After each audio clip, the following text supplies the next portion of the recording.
ارتفاع طفيف في أسعار الدولار الأمريكي أمام الجنيه المصري ليصل إلى 47 جنيه و48 قرش في البنك المركزي المصري. بسم الله الرحمن الرحيم، أهلا بكم في قناتنا، القناة اللي بنقدم لكم فيها أحدث الأخبار الاقتصادية وأسعار الدولار والذهب أول بأول وأسلوب بسيط وسهل يفهمه الكل. ولو دي أول مرة تشوفنا ياريت تعمل الفيديو لايك واشتراك في القناة عشان يوصلك كل جديد من فيديوهات. نبدأ على بركة الله في تناول الأسعار. سجل الدولار الأمريكي في البنك المركزي المصري 47 جنيه و48 قرش للشراء، 47 جنيه و62 قرش للبيع. أما عن باقي البنوك فسجل الدولار في البنك الأهلي المصري 47 جنيه و51 قرش للشراء، 47 جنيه و61 قرش للبيع. في بنك مصر سجل الدولار 47 جنيه و51 قرش للشراء، 47 جنيه و61 قرش للبيع. أما في بنك الإسكندرية فسجل الدولار 47 جنيه و52 قرش للشراء، بيع 47 جنيه و62 قرش.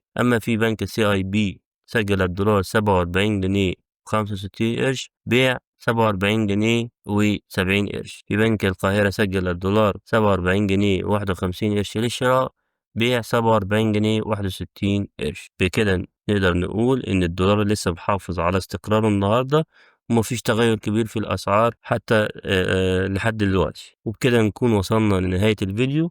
لو عجبك الفيديو متنساش تعمل لايك وتشترك في القناة عشان يوصلك كل جديد. سلام.